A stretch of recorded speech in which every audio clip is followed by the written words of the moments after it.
la relación entre autoridad y asociaciones de fieles, porque en el fondo la relación entre el derecho de asociación y autoridad eclesiástica se refiere fundamentalmente a lo que es el fruto del derecho de asociación, es decir, a las asociaciones de fieles, cómo se relacionan con la autoridad eclesiástica. Es un tema realmente interesante y no exento en la actualidad de problemas concretos y de tensiones, fruto de la actitud, sea de la autoridad o de las asociaciones. Junto a asociaciones que son ejemplares en el modo de vivir esta relación con la autoridad, existen otras que se sustraen a la función de la autoridad o que en su actuar olvidan su condición de asociaciones eclesiales como si fueran exclusivamente civiles.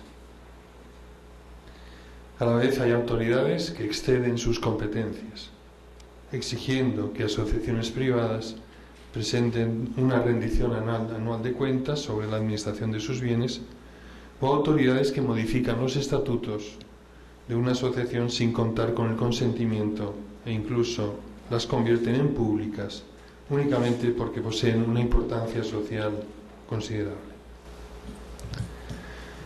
Otras veces se asiste también a la pretensión que toda asociación promovida por fieles cristianos deba necesariamente ser una asociación canónica. Como ven, hay bastante carne en el asador. Con el fin de lograr que las relaciones entre el ejercicio del derecho a asociación del fiel y la autoridad discurra por cauces adecuados y justos, trataré en primer lugar de las razones que justifican la necesaria relación entre asociaciones y autoridad. Acto seguido presentaré los distintos tipos de relación que podrán tener las asociaciones de fieles en la Iglesia, pues cada tipo delimitará las funciones de la autoridad. Finalmente, sin pretender ser exhaustivo, presentaré algunos criterios, orientaciones y sugerencias sobre el modo de actuar de la autoridad. El derecho a la asociación del fiel y la necesaria relación con la autoridad eclesiástica. Primer punto. Es bien sabido que desde los primeros siglos de la historia de la Iglesia hasta nuestros días, los fieles han ejercido el derecho de asociación. Tal hecho no condujo a la afirmación explícita en las normas legales de un derecho de asociación. Aunque durante el proceso de elaboración del Código de 1917 se sugirió la introducción de un texto que reconociese a los laicos el derecho a asociación en la Iglesia, eso no se hizo, no prosperó aquella propuesta. En el primer Código de Derecho Canónico, el contenido del derecho a asociación quedaba reducido a la inscripción en las asociaciones ya existentes, que eran las aprobadas o erigidas por la autoridad eclesiástica. Aunque la resolución Corrientensis del noviembre de 1920 aclaraba que también existían las asociaciones laicales fundadas por laicos, gobernadas por ellos y sometidos a la vigilancia de la autoridad, tales afirmaciones no eran suficientes para poder afirmar que existía un derecho a asociación. Pues las asociaciones laicales, como veíamos ayer, no poseían un estatuto jurídico canónico claro. Hay que esperar al Concilio Vaticano II, donde se proclama de verdad ese derecho, pero se proclama, como explicaba ayer, con esa debida relación con la autoridad eclesiástica, habiendo mantenido esa debida relación con la autoridad eclesiástica. Algunos autores, decía ayer también, hablaban que no existía un derecho del fiel, sino un interés legítimo o un derecho debilitado.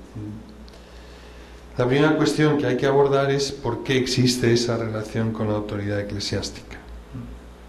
Si esa relación es una imposición externa sobre las asociaciones, en continuidad de un marcado intervencionismo de la autoridad en la historia de la Iglesia, y como se veía en el Código del 1917, o si responde a otros motivos. Si la respuesta correcta fuera que es una continuidad del intervencionismo de la autoridad, no se podría hablar cabalmente de un derecho de asociación. y sería plenamente cierta la tesis de aquellos citados canonistas. Pero la respuesta no es esa. La razón de ser de que exista una relación con la autoridad eclesiástica se puede entender a partir de los siguientes presupuestos. Primero, el ejercicio del derecho de asociación, al igual que los restantes derechos fundamentales, el derecho de asociación, al igual que los restantes derechos fundamentales del fiel, no es un derecho absoluto, sino que posee límites intrínsecos y extrínsecos. Segundo, el ejercicio legítimo de los derechos de los fieles debe favorecer o al menos no ser nocivo a la comunión que es la Iglesia. Asociarse en la Iglesia constituye una manifestación de la corresponsabilidad del fiel en la misión eclesial. Si éste está llamado en virtud del bautismo a la santidad y al apostolado, tal santidad se alcanza y el apostolado se ejercita en la Iglesia en el respeto de los necesarios vínculos de comunión, fe, sacramentos, régimen. Cuando el concilio afirma que el derecho a asociación responde a las exigencias humanas y cristianas del fiel, se debe entender que asociarse en la Iglesia es algo que Dios ha previsto para su Iglesia. Es decir, no solo no es contrario a la naturaleza de la Iglesia, sino perfectamente compatible y beneficioso para poder llevar a cabo la misión. Es más, el apostolado asociado constituye, en palabras del concilio, un signo de la comunión y de la unidad de la Iglesia en Cristo.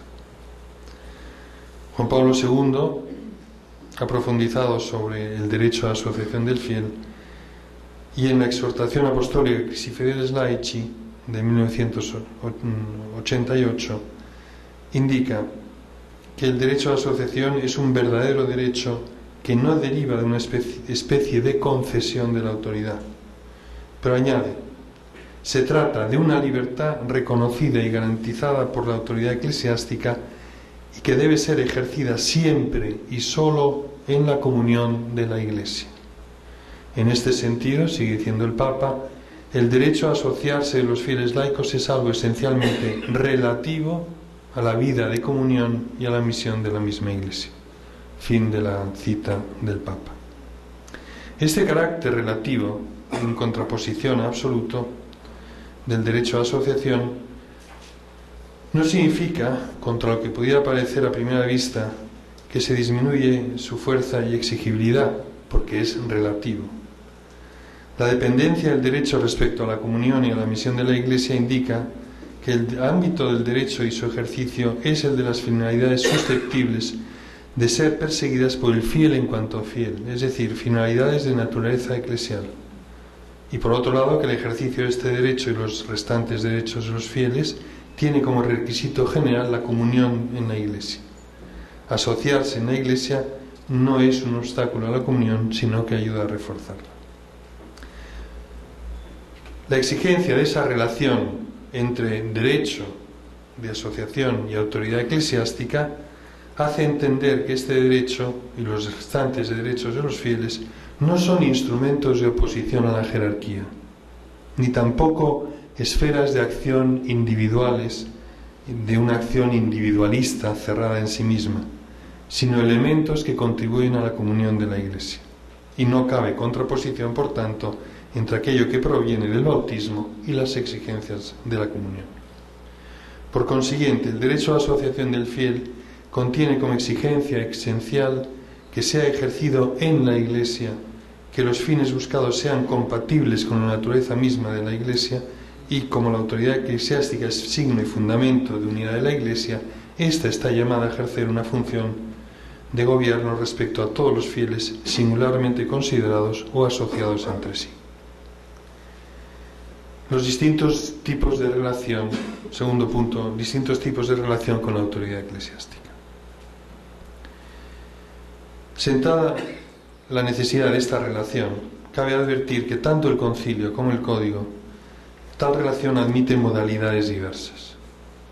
El tipo de relación no es único ni es aplicable a todas las asociaciones como ocurría en el viejo código.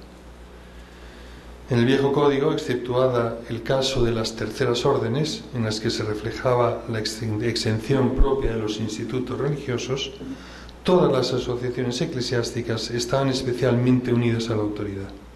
Correspondía a esta no solo la erección y aprobación de la asociación, actos para su existencia in ecclesia, sino que durante toda la vida del ente la autoridad intervenía, estableciéndose detalladamente en la normativa las tareas que le competían.